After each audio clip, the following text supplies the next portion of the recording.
Morning dear student. देखो बेटा, अपन बात करते हैं तो नेक्स्ट टॉपिक अपना 11 चैप्टर का गोलीय परस्पर अपवर्तन। गोलीय परस्पर अपवर्तन क्या होता है, किस प्रकार निकालते हैं इसके लिए। इसमें बेटा सबसे पहले हम करते हैं कि एक अवतल पृष्ठ लेते हैं जो पारदर्शी माध्यम की होती है। कैसी पृष्ठ होती है बेटा? उत्तल पृष्ठ होती है अपने पास, जो किसकी होती है? पारदर्शी माध्यम। पारदर्शी माध्यम का मतलब हो गया कि इससे प्रकाश आर पार क्या हो सकता है? गुजर सकता है। तो एक अपने पास उत्तल पृष्ठ होगी। पृष्ठ कौन सी बेटा? ये उत्तल पृष्ठ बोलते हैं इसको, उत्तल पृष्ठ होती है। ठीक है, उत्तल पृष्ठ के ऊपर एक ध्रुव होता है जिसे टी कहते हैं अपन, और ध्रुव से गुजरने वाली जो रेखा होती है उसे मुख्य अक्ष कहते हैं बेटा, कहते हैं मुख्य अक्ष।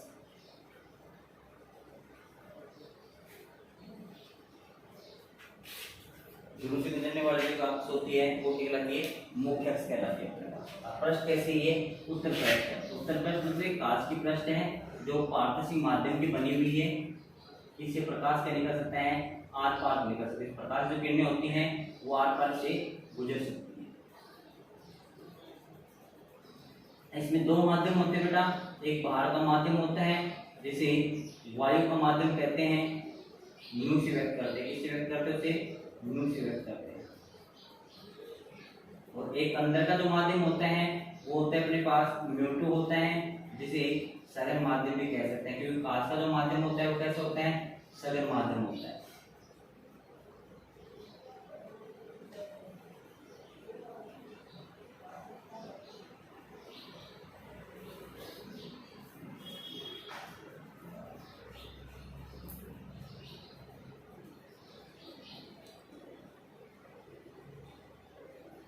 ठीक है, ये हो गए अपने पास कांच की उत्तल पृष्ठ हो गई। इसका जो अंदर का माध्यम होता है उसे सघन माध्यम कहते हैं, सघन माध्यम, जिसे म्यू2 से व्यक्त करते हैं। किससे व्यक्त करते हैं? म्यू2 से बाहर का जो माध्यम होता है वो कौन सा होता है बेटा? विरल माध्यम होता है। कौन सा माध्यम होता है बेटा? विरल माध्यम, जिसे किससे व्यक्त करते हैं? म्यू1 से। ठीक है, इसके मुख्य अक्ष के ऊपर एक वस्तु रखी होती है जिसे बिंदु O कहते हैं बेटा। क्या कहते हैं? बिंदु। बिंदु O पर क्या रखी हुई है? वस्तु। कहाँ रखी हुई बेटा? बिंदु। बिंदु O से पर जो वस्तु रखी हुई है उस वस्तु से निकलने वाली प्रकाश की किरण होती है जो एक तो मुख्य अक्ष के अनुदिश गुजर जाती है और एक इस अवतल पृष्ठ के ऊपर क्या करती है? टकराती है। एक तो मुख्य अक्ष के अनुदिश क्या हो जाती है बेटा? गुजर जाती है, और एक इस अवतल पृष्ठ में क्या करती है? टकराती है।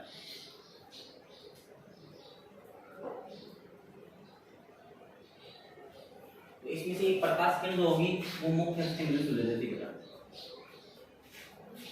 ठीक है, अब एक प्रकाश से जो किरण निकलती है वस्तु से वो क्या करती है? गोलीय जो अपवर्तक पृष्ठ होती है उसके ऊपर क्या करती है बेटा? टकराती है, जिसे आपतित किरण कहते हैं। प्रकाश को किरण कहते हैं? आपतित किरण कहते हैं।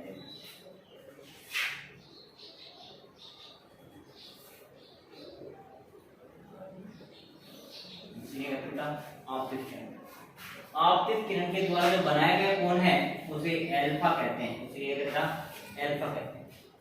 यदि ये बिंदु उस पर जहां टकराती है वहां एक अभिलंब डालेंगे वो वक्रता केंद्र से गुजरता है।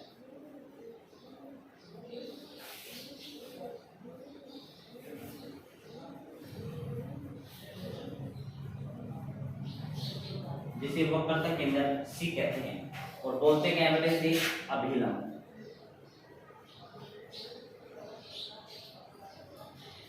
अब अपन नियम पढ़े थे अपवर्तन के अंदर कि जब कोई प्रकाश की किरण विरल माध्यम से सघन माध्यम में प्रवेश करती है तो अभिलंब की क्या हो जाती है?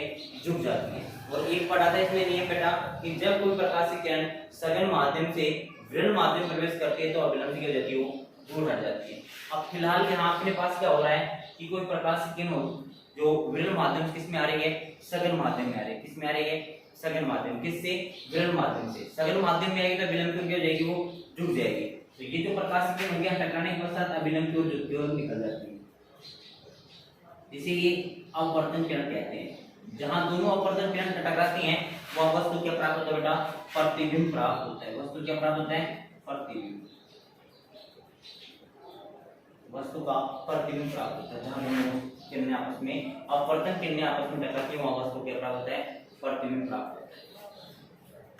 प्रतिबिंब के द्वारा बनाए गए कोण को अपन बीटा कहेंगे और अभिलंब के द्वारा बनाए गए कोण को अपन गामा कहते हैं। और जहां ये वस्तु टकराती है उस बिंदु को अपन ए कहते हैं। अभिलंब और आपतित किरण के मध्य बना कोण, अभिलंब और आपतित किरण के मध्य बने कोण को आपतन कोण कहते हैं, जिसे आई से व्यक्त करते हैं। किससे व्यक्त करते हैं बेटा, आई। अभिलंब और अपवर्तन किरण के मध्य, अभिलंब और अपवर्तन किरण के मध्य बने कोण को अपवर्तन कोण कहते हैं, जिसे आर से व्यक्त करते हैं। किससे व्यक्त करते हैं बेटा, आर से व्यक्त करते हैं। ये हो गया अपने पास गोलीय पृष्ठ के अपवर्तन के लिए सूत्र, यानी डायग्राम बन गया अपने पास। अब बात करते हैं यहाँ पे बेटा इसके डेरिवेशन की, इसके थ्योरेटिकल पार्ट की। तो हमें क्या लिखना है कि माना एक अपने पास उत्तल पृष्ठ है, जिसे अपन ये भी कह सकते हैं M1 और M2, जो एक कांच की पारदर्शी माध्यम की उत्तल पृष्ठ है। कैसे पृष्ठ है बेटा, उत्तल पृष्ठ। इसके मुख्य अक्ष के ऊपर बिंदुओं पर कोई वस्तु रखी हुई है। वस्तु से निकलने वाली प्रकाशीय किरण एक मुख्य अक्ष के क्या गुजरती है बेटा, मुख्य अक्ष के नजदीक से गुजर जाती है। वह एक आपतित प्रकाशीय किरण इसके बिंदु ए पे टकराती है। उत्तल पृष्ठ के कहां टकराती है, बिंदु ए पे टकराती है। कहां टकराती है बेटा, बिंदु ए पर। जहां टकराती है वहां वस्तु के लिए क्या डालते हैं, अभिलंब डालते हैं। क्या डालते हैं बेटा, अभिलंब। अंदर का माध्यम कांच का है, कांच का माध्यम इसलिए किसे कौन सा माध्यम कहते हैं बेटा, इसे सघन माध्यम कहते हैं। बाहर का माध्यम कैसा है, अपने पास विरल माध्यम है, क्योंकि ये किसका है, वायु का माध्यम है। वायु के माध्यम को अपन क्या ले रहे हैं यहाँ पे, विरल माध्यम ले रहे हैं। जब कोई प्रकाश किरण विरल माध्यम से सघन माध्यम में प्रवेश करती है, जब कोई प्रकाश किरण विरल माध्यम से सघन माध्यम में प्रवेश करती है तो अभिलंब की ओर क्या हो जाती है, वो झुक जाती है। अभिलंब की ओर क्या हो जाती है, झुक जाती है। जहां दोनों अपवर्तन किरणें आपस में काटती हैं, जहां दोनों अपवर्तन किरणें आपस में काटती हैं और वस्तु क्या प्राप्त होता है, हमें प्रतिबिंब प्राप्त होता है। वस्तु क्या प्राप्त होता है, प्रतिबिंब। तो यहाँ आई पे क्या बन रहा है, वस्तु का प्रतिबिंब बनता है। क्या बनता है बेटा, प्रतिबिंब बनता है, राइट। अभिलंब के द्वारा बनाया गया कोण जो बनता है, गामा बनता है। और प्रतिबिंब में जो अपवर्तित किरण आ रही है अपनी, उसके द्वारा बनता है कोण, कौन सा बनता है बेटा, बीटा बनता है, राइट। यहाँ तक कोई दिक्कत। अब बात करते हैं अपने इसमें, ये जो थ्योरेटिकल पार्ट हुई, इसकी डेरिवेशन की बात करते हैं। डेरिवेशन कैसे निकालते हैं बेटा, इसमें एक लंब डालते हैं अपन, जो उस बिंदु को लगभग संपाती मानेंगे, जिसके ऊपर पी बिंदु की मानते हैं। इस लंब को अपन कह रहे हैं यहाँ पे एम नाम दे दिया अपन ने, एन कह दिया इसको, ठीक है। एन एक क्या है, इसका लंब है, जो मुख्य अक्ष के बिंदु एन पे काट रहा है लंब। और ये बिंदु कौन सी आपकी, पी बिंदु है। अब बात करते हैं अपन जब छोटी क्लास के अंदर पढ़ा था कि किसी भी त्रिभुज के एक बाहरी कोण का मान दो अंतः कोणों के योग के बराबर होता है। कोई त्रिभुज होता है, कोई भी त्रिभुज अपने पास कैसा हो सकता है, उस त्रिभुज के एक बाहरी कोण का मान, ये त्रिभुज है, इसका एक बाहरी कोण बन रहा है, ये मान लो कोई भी कोण है, अल्फा है, तो अंतर दो कोणों के योग के बराबर होता है। अंतर के जो दो कोण होते हैं, कोई भी दो कोणों के योग के क्या होता है, बराबर होता है। 7th 8th क्लास के लगभग अपन पढ़े थे उन चीजों, छोटी चीजों को। अब बात यहां से करते हैं बेटा कि किसी भी त्रिभुज के एक बाह्य कोण का मान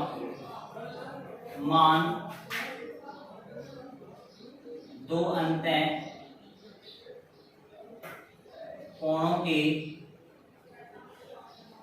योग के समान होता है। यानी किसी भी त्रिभुज के एक बाह्य कोण का मान दो अंतः कोणों के योग के समान या बराबर होता है। यानी कोई भी त्रिभुज होता है जिसके एक बाह्य कोण का मान होता है दो अंतः कोणों के योग के बराबर होता है। अब त्रिभुज यहाँ पे हमारे पास बन रहा है, जैसे एक त्रिभुज बन रहा है ओ ए और सी, एक त्रिभुज बन रहा है यहाँ पे बेटा इस प्रकार, एक डायग्राम बना तो हमें ऐसे बन रहा है त्रिभुज, जिसमें ये गामा है, ये बिंदु सी है, ये ए है आपके पास, ये वस्तु की हो गई अपने पास कौन सी, ओ हो गई, ये अल्फा हुआ, और ये जो कोण बन रहा है विलंब के द्वारा कौन से बन रहा है, आई कोण बन रहा है। आपने क्या नियम लिखा है कि किसी भी त्रिभुज के एक बाह्य कोण का मान दो अंतः कोणों के योग के बराबर होता है। एक बाह्य कोण कौन सा है बेटा, आई है, तो दो अंतः कोण कौन से होंगे, अल्फा प्लस गामा, इन दो के योग के क्या होगा, ये बराबर होगा। तो अपन कह सकते हैं कौन सा त्रिभुज बेटा, त्रिभुज का नाम क्या हुआ बताने एक बार, ओ ए सी।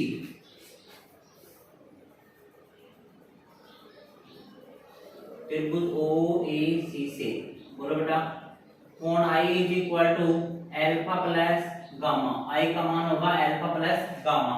समीकरण नंबर फर्स्ट। एक त्रिभुज और बन रहा है बेटा आपके पास, ये बन रहा ए सी आई बन रहा है इस प्रकार। देखो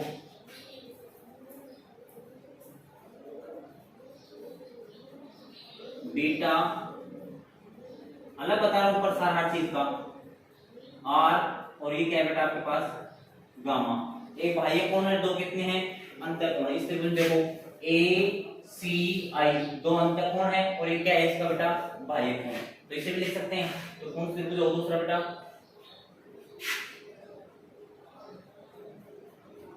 बोलो त्रिभुज नाम बोलो बेटा क्या आएगा, ए सी आई से क्या है बेटा, gamma is equal to R plus beta. यहां से आर का मान निकालना है, किसका पक्षांतर करते बेटा, बीटा का। R is equal to gamma minus beta. Gamma इस प्रकार लिखते हैं बेटा और ऐसे लिखते हैं गामा को।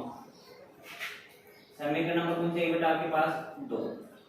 इसके बाद अपवर्तन के नियम में आपने पढ़ा होगा जो स्नेल का नियम कहलाता है, स्नेल का नियम। और स्नेल का नियम था म्यू2 अपॉन में म्यू1 इज इक्वल टू साइन आई बटे में साइन आर। जो अपवर्तन नियम के अंदर पढ़ा था स्नेल का नियम, म्यू2 अपॉन में म्यू1 is equal to sine I upon में साइन आर। हम क्रॉस मल्टीप्लाई करेंगे, वजन गुणा करेंगे इसको, तो हम लिख सकते हैं म्यू1 sine I is equal to म्यू2 साइन आर। राइट। और यहां से हम ये भी कह सकते हैं यदि कि साइन आई लगभग बराबर है, क्योंकि हमारे पास एक नियम होता है कि साइन थीटा लगभग बराबर है किसके, थीटा के। तो इसी प्रकार हम कह सकते हैं साइन आई लगभग बराबर है किसके, आई के, और साइन आर लगभग बराबर है किसके बेटा, आर के।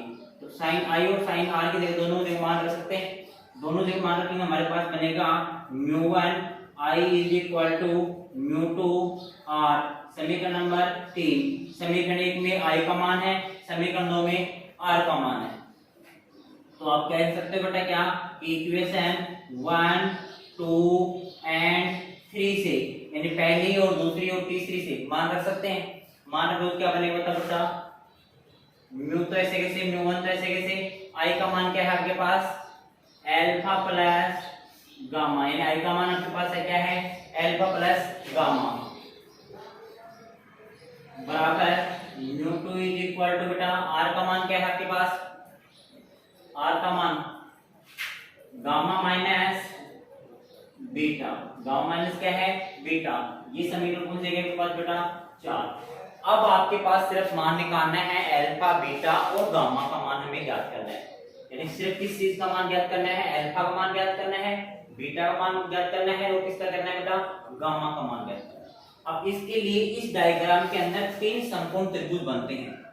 उन 3 समकोण त्रिभुजों से हम क्या निकालते हैं, अल्फा बीटा और गामा का मान। समकोण त्रिभुज का मतलब होता है, जैसे एक समकोण त्रिभुज बन रहा है अपने पास O एंड A, जिसमें अल्फा का मान आ जाएगा। एक समकोण त्रिभुज बन रहा है अपने पास C एंड A, जिसमें किसका मान आएगा बेटा, गामा का मान आ जाएगा। एक समकोण त्रिभुज बन रहा है I एंड A, जिसमें किसका मान आ जाएगा, बीटा का। यानी इन 3 समकोण त्रिभुजों से हम अल्फा बीटा गामा का मान ज्ञात कर सकते हैं। कैसे ज्ञात करते हैं एक बार देखना बेटा।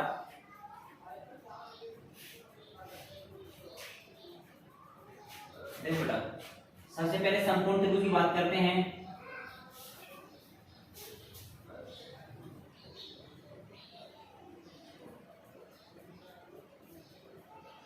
समकोण त्रिभुज बोलो बेटा किसका लोगे, अल्फा ले लें। अल्फा लोगे तो क्या बोलोगे, नाम बोलो बेटा इसको, O एंड A से। ठीक है, कोण के सामने भुजा क्या होती है बेटा, जो कोण होता है उसके सामने भुजा लंब होती है।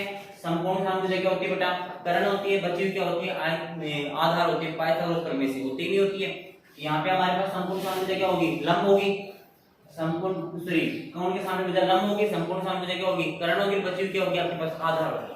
हम कह सकते हैं यहाँ से कि tan theta is equal to लंब बटे आधार होता है। tan theta is equal to क्या होता है, लंब बटे आधार। थीटा का मान क्या है बेटा आपके पास, theta is equal to alpha है। लंब का मान क्या है बेटा, थीटा के सामने में जो लंब है जिसे आप क्या कहोगे, an कहोगे। क्या कहोगे, an।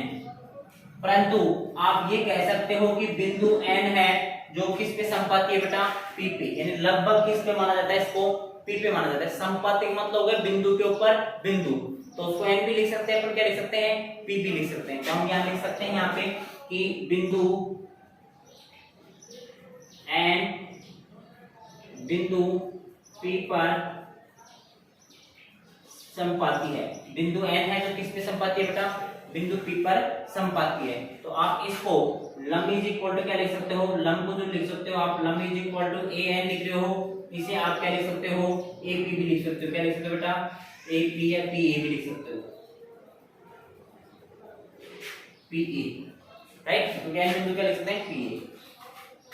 आधार का मान चाहिए बेटा आपको, आधार क्या है आपके पास, आधार आपके पास ON है, ON, और ON क्या लिख सकते हो बेटा आप, OP भी लिख सकते हो।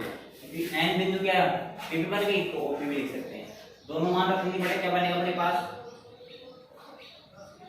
tan theta is equal to लंब का मान क्या लिखोगे, p, थीटा का मान क्या है बेटा, अल्फा है, pa बटे में OP, pa बटे में OP। pa किसका, लंब का, OP किसका, आधार का। थीटा का मान कितना हुआ, अल्फा हुआ, राइट। परंतु हम जानते हैं कि tan थीटा लगभग बराबर होता है किसके, थीटा के। तो tan अल्फा लगभग बराबर किसके होगा बेटा, अल्फा के। तो अल्फा का मान क्या है आपके पास,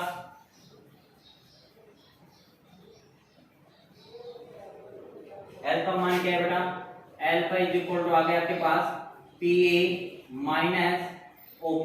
समीकरण नंबर कौन सी है बेटा, 5, राइट। अब किसका निकालो, समकोण त्रिभुज कौन सा लो बेटा, CNA, CNA से बोलो बेटा, वही थीटा के सामने भुजा लंब, समकोण के सामने भुजा कर्ण, बची हुई आधार, वही tan का पता लगाएंगे। tan theta is equal to लंब बटे आधार, theta is equal to gamma, theta का मान कितना है, गामा है। लंब का मान देखेंगे तो वही an आएगा, और an को आप क्या लिख सकते हो बेटा, pa भी लिख सकते हो। आधार की बात करेंगे तो वही क्या आएगा, धारा के पास mc आएगा, या फिर इसे आप क्या लिख सकते हो, pc भी लिख सकते हो। क्यों लिख सकते हो, क्योंकि आपने ये बात पहले ही के पॉइंट में लिख दी कि बिंदु n है जो p पर क्या है, संपाती, यानी उसके ऊपर लगभग बिंदु उसी के ऊपर है, इसलिए हम n को क्या लिख सकते हैं, p लिख सकते हैं। दोनों मान रखेंगे, क्या बनेगा बेटा, tan gamma is equal to pa बटे में pc, pa बटे में pc, राइट बेटा। परंतु tan गामा लगभग किसके बराबर है, जिस प्रकार थीटा tan थीटा थीटा बराबर है तो अल्फा tan अल्फा अल्फा बराबर है, तो tan गामा किसके बराबर होगा बेटा, गामा के बराबर होगा, लगभग किसके बराबर होगा, gamma. Gamma is equal to pa बटे में pc। समीकरण नंबर कौन सा है बेटा, ये 6। समीकरण कौन सी है आपके पास, 6। अल्फा बीटा है, किस किस का मान है बेटा, अल्फा का है, गामा का किसका बच गया, बीटा का। बीटा के लिए समकोण त्रिभुज बनेगा INA, समकोण त्रिभुज INA से बोलो बेटा, वही क्या आएगा, tan theta is equal to लंब बटे आधार, theta is equal to beta, लंब इज इक्वल टू थीटा के सामने लंब वही रहेगी आपके पास क्या, NA या PA। आधार की बात करेंगे तो आधार अपने पास I से IN भी लिख सकते हैं, NI, या फिर क्या बन सकता है आपके पास, PI।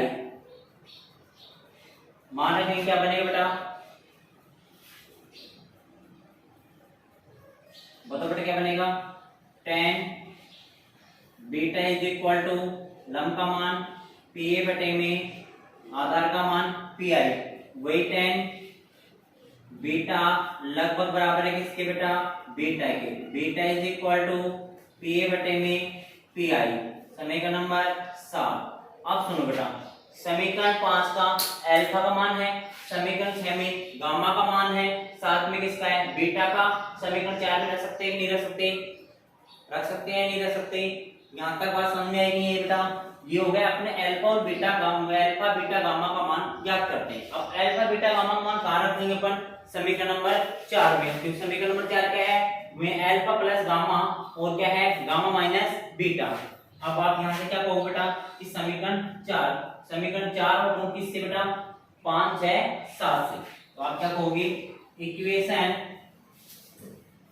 4 5 6 एंड 7 से। बोलो बेटा μ1 तो ऐसे कैसे रहेगा, ब्रैकेट μ1 ऐसे कैसे, पहला किसका है गामा का, तो गामा का मान क्या है आपके पास, क्या निकल के आया बेटा Pa बटे में OP प्लस गामा, गामा का मान क्या है बेटा आपके पास Pa बटे में PC, Pa बटे में PC इज इक्वल टू μ2। पहला किसका बेटा गामा का, गामा क्या है Pa बटे में PC माइनस फिर किसका है बेटा बीटा का, बीटा क्या है Pa बटे में Pi। यानी यहाँ पर ने समीकरण 4 में अल्फा बीटा गामा का मान रखा। अल्फा का मान अपने पास क्या है बेटा Pa बटे में OP, Pa बटे में OP रख दिया, प्लस गामा, गामा का मान क्या है Pa बटे में PC, Pa बटे में PC रख दिया, μ2 ऐसे कैसे गामा माइनस बीटा, गामा का मान Pa बटे में PC माइनस बीटा का मान क्या है अपने पास Pa बटे में Pi है। तो ये मान अपन ऐसे कैसे उसके अंदर क्या कर दिया रख दिया। अब बात करते हैं अपन बेटा इसको सोल्व करने के आगे। तो सोल्व कैसे करते हैं इसको, दोनों में से ऊपर कॉमन आ रहा है Pa, दोनों पक्षों के अंदर से Pa ऊपर से कॉमन आ रहा है बेटा। Pa आप कॉमन लोगे तो आपके μ1 Pa कॉमन लीजिए बेटा ऊपर से, Pa बाहर निकल गया, क्या बच गया 1 बटा OP प्लस 1 बटा PC। यहाँ से Pa निकल गया और यहाँ से Pa निकल गया, तो क्या बच गया 1 बटा OP बटे में 1 बटा PC बराबर μ2 इज इक्वल टू, बोलो बेटा ऊपर से कॉमन ले लिया, क्या ले लिया बेटा इधर से भी Pa कॉमन लो 1 बटा PC माइनस 1 बटा Pi, 1 बटा क्या होता है बेटा Pi। Pa से Pa क्या हो गया कैंसिल हो गया, बच क्या गया आपके पास μ1, अंदर मल्टीप्लाई करेंगे μ को, तो μ1 अंदर मल्टीप्लाई सभी से होगा, इससे मल्टीप्लाई होगा बेटा, इस पक्ष से भी वही μ2 इससे भी होगा और μ2 इससे भी होगा। तो हम कह सकते हैं क्या बेटा कि μ1 बटे में OP प्लस μ1 बटे में PC μ2 बटे में PC माइनस μ2 बटे में Pi कह सकते हैं बेटा। अब हमारे पास रह गया कि OP PC Pi का मान कैसे होगा। हम जानते हैं कि ध्रुव से और वस्तु की जो दूरी होती है उसे u से व्यक्त करते हैं, ध्रुव से और सेंटर की जो दूरी होती है उसे वक्रता के अंदर r से व्यक्त करते हैं। और हमारे पास है किसकी बच गई बेटा ध्रुव से और प्रतिबिंब की जो दूरी होती है उसे v से व्यक्त करते हैं, राइट। अब चिन्ह परिपाटिका के अनुसार अपन ने चिन्ह परिपाटिका में ये बात पढ़ी थी, एक बार दोबारा मैं दोहरा रहा हूं चिन्ह परिपाटिका कि यदि आप आपतित किरण की दिशा में चलोगे, पहले पॉइंट तो होता है सभी दूरियां ध्रुव से नापी जाती है। कहां से नापी जाती है बेटा ध्रुव पे खड़े होकर नापा जाएगा। और यदि आप आपतित किरण की दिशा में चलोगे तो दूरियां कैसी होती हैं पॉजिटिव होती हैं। यदि आप आपतित किरण की विपरीत दिशा में चलोगे दूरियां कैसी होंगी नेगेटिव होंगी, ठीक है। अब इन दूरियों को नापते हैं, इससे पहले निकालते हैं अपन OP का मान। OP का मान निकालते हैं, P से आप O जाओगे, दूर जाओगे, P से O जाओगे, किरण आपकी आ रही है, बताओ उसकी दिशा में और विपरीत दिशा में, विपरीत दिशा में है, विपरीत दिशा में तो u का मान किसमें आएगा बेटा -u आएगा। क्या है बेटा -u। आप PC की बात करोगे, PC P से C किरण भी आपकी कहां आ रही है इसी दिशा में आ रही है, दोनों की दिशा में होगी, कैसा आएगा चिन्ह इसमें पॉजिटिव आएगा। तो क्या है PC की दूरी r है। फिर आप बात करो किसकी PI की, PI की बात करोगे तो वही P से I किरण की दिशा में चल रहे हो, किरण की दिशा में चल रहे हो, चिन्ह कैसा आएगा बेटा इसका भी पॉजिटिव आएगा। और ये मान सारा अपन यहां उठा के रखते हैं तो हमारे पास क्या बनता है देखते हैं बेटा, एक बार रखो μ1 में माइनस यू प्लस μ1 में r इज इक्वल टू μ2 में r माइनस μ2 में v। राइट बेटा। अब चाहो तो आप μ2 को उधर ले जा सकते हो, r को इधर लेके आ सकते हो, तो आप इसको ले जाओ प्लस का बन जाएगा। आप कहोगे μ2 में v माइनस μ1 में क्या है बेटा u, ये माइनस क्या है और ये किसको हो जाएगा उधर प्लस हो जाएगा। r को इधर लेके आओगे तो पहले तो μ2 में r माइनस μ1 में क्या होता है r होता है। राइट। यहां से एक फॉर्मूला अपने पास ये आ गया गोलीय अपवर्तक प्रश्न का। एक फॉर्मूला और निकाल सकते हैं बेटा, तो इसे लिख सकते हैं μ2 में v माइनस μ1 में u is equal to r। ऐसे लोगे तो क्या लिख सकते हो μ2 माइनस μ1 भी इसे लिख सकते हो। ये भी किसका है गोलीय अपवर्तक प्रश्न का सूत्र है।